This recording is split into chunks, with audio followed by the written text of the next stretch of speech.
You didn't fall in love with that narcissist. You know that, right? You absolutely did not fall in love with that person. What you fell in love with was a version of them. Yeah, yeah. Where do you think I was going with that? Of course, if you're new here, my name is Lee Hammock. I'm a diagnosed narcissist myself. And welcome to another episode of the Narcissist Code, y'all. Let's get it. Let's get it. Let's get it. I know when I started the video, y'all like, Lee, where you going with this? Lee, I knew you was up to something. Well, Lee, I did love them. I know you did. But did you love them? Or did you love the version of them that they presented for you? Did you love the version of them that they showed you at first, up front? As opposed to this some different version of them that was concocted from the past, right? Who did you fall in love with? Seriously, who did you fall in love with? Because so many people, the reason I asked that question is because you can't sit right here and say, I talk to so many people on my Zoom calls, right? That say, hey, lady, if this person right now that's treating me this badly was the person I met in the beginning, I wouldn't be here. You see what I'm saying? If they were treating you the same way that they're treating you, if they started the relationship off the same way that they're doing it right now, most people wouldn't still be there. Most people wouldn't say, I still love this person. Most people wouldn't have gave that person a chance. You notice I said most people, because there are some people out there that absolutely would, right? There are so many people out there that absolutely would. There's hey, there's things going on that might be outside of my control, right? That might be outside of my wheelhouse. But most people would say, no, I'm not dealing with this. But there are some people who's just like, yeah, I'll give them a chance. They're cute. They got dreads. They got hair. They got a nice little booty on them. Whatever. Some people will. Hey, this is not the judgment channel. This is the self-aware narcissist channel, right? But seriously, who did you fall in love with, y'all? Because so many people struggle to leave these relationships because you feel like you are still in love with this person. But are you? Or are you still in love with the version of them that they presented for you? The version of them that they say, hey, look, this is me. Hey, look, this is who I am. Hey, look, I'm everything that you've been praying for. Hey, look, I'm everything that you've ever wanted. Hey, look, I'm your dream. I'm your soulmate. Hey, look, you understand? This is what goes on. This is what happens. This is why it's so difficult to leave these type of relationships because they present themselves so well. They get you enmeshed into this relationship. They immerse themselves into your life. They kind of weave in and out of your life like a braid, right? They're so deep into your life so quickly that it's very difficult to get them out, like a little narcissistic tick. Little ticks that suck your blood, just like that. A little narcissistic tick, and they just sucking your blood and maybe leaving a disease behind. Some of the ticks out here I live in North Carolina. The ticks are a huge problem here. That's why it's very dangerous here because of the ticks and Lyme disease and whatnot. But yeah, did you actually fall in love with them or a version of them? This is the reason I'm saying this and doing this video because it can help you break free. Who did you fall in love with? Write it down. Y'all, write this type of stuff down. Write down who they were when you first fell in love with them versus who are they right now. What are the differences? And ask yourself that same question I postulated earlier. Would you still love this person if they were this person? Would you still love them now if they were the same way in the beginning that they are right now? If they started off the relationship just saying, hey, look, I'm going to cheat on you. I'm going to beat you. I'm going to lie to you. I'm going to gaslight you. I'm going to just make your life a living hell. I'm going to abandon you with kids. I'm going to financially abuse you. Would you still be with this person? Again, most times the answer is going to be hell no. Lee, why would you ask me some stupid ass question like that? I'll be out of here. You see what I'm saying? But this is what goes on. I don't think you love them anymore. You're trauma bonded to them. You're emotionally connected to this person in some way, shape, or form. You've been abused by this person, and it's hard to let go. A lot of times, it's hard to let go of the abuser. That's a thing. That's a real thing. It can be very difficult for the victim of abuse to let go of the person that has been abusing them. It's a real thing. It's a real phenomenon. A lot of times they call it the trauma bond. People used to refer to it as Stockholm syndrome. Well, the person who's like the hostage is now in love and sympathizes with the hostage taker.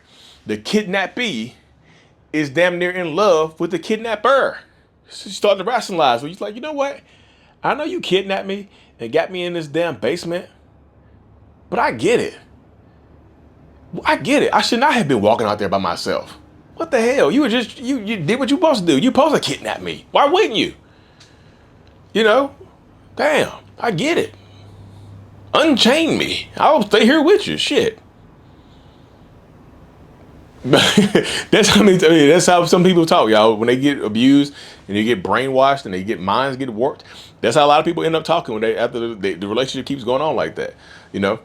But I say that to say this, y'all. Who are you in love with? Are you still love this person? Now, some people are like, Lee, I still love them anyway. I know they put me through hell. I know they're treating me horribly, but I still love them anyway. Again, I'm not saying that you never loved them. I just don't think that love is, I don't think you can simultaneously love somebody that is putting you through so much immense pain. Most times, in my opinion, there's going to be a trauma bond. There's going to be a deep emotional connection that's not love. It looks like love. It's like the sucrose, not the sucrose. It's like the splendor of love. It's splendor love. It ain't real love. It's splendor. It ain't real sugar love. That's splendor love. Right? That's what goes on. Yeah, I'm just telling you. Like, do you love? I think most people get caught up in these situations and you end up loving the other person more than you love yourself, and that makes it a little bit more. That makes it even more difficult to leave because you're valuing this person more than you value yourself. You're putting their needs ahead of your own.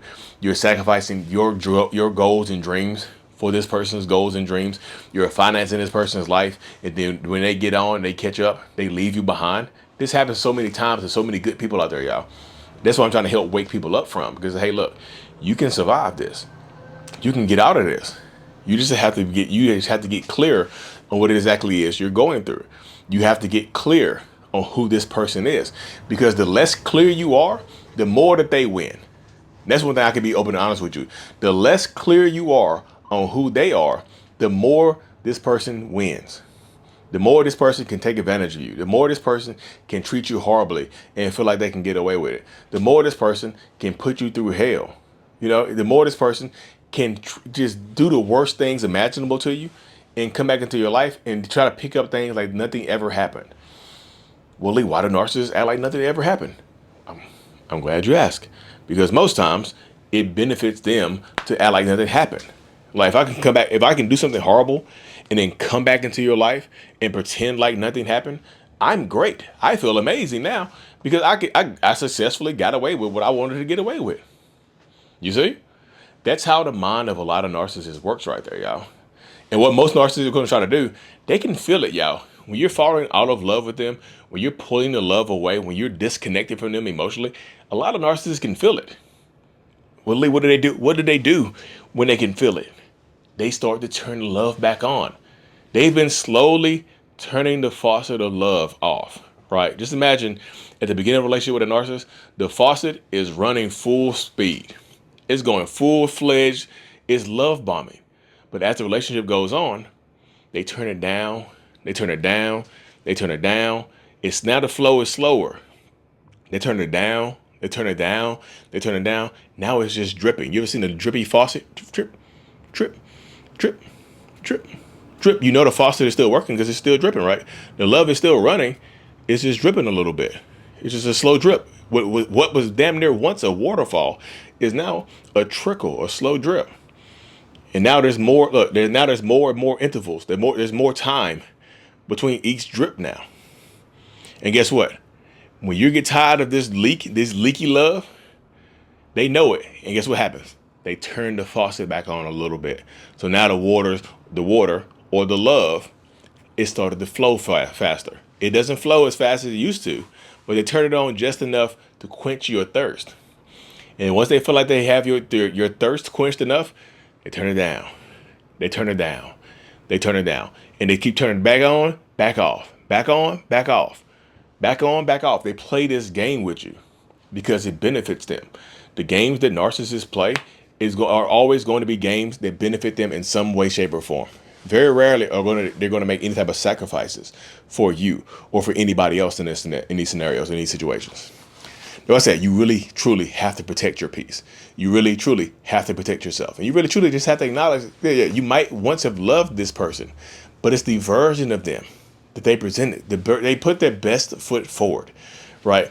Narcissists at the beginning of relationships show you who they can be, not who they actually are.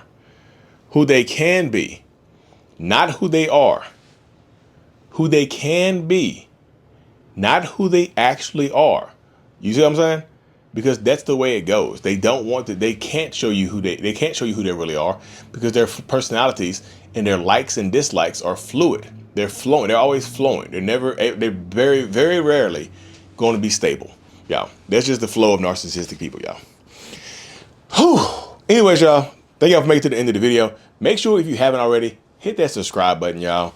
I'm thinking about starting posting my shorts back on this channel. I just don't want to flood this channel with too much content, because I love having y'all here, and I don't want to overwhelm y'all with stuff. More videos coming soon. Like I said, mentalhealness.net for all things Lee Hammock, my coaching, my courses. Everything is available at mentalhealness.net. Have a 50% off my courses. Enter the code mothers or fathers for 50% off my courses. Join the support group, and I'm out. Peace.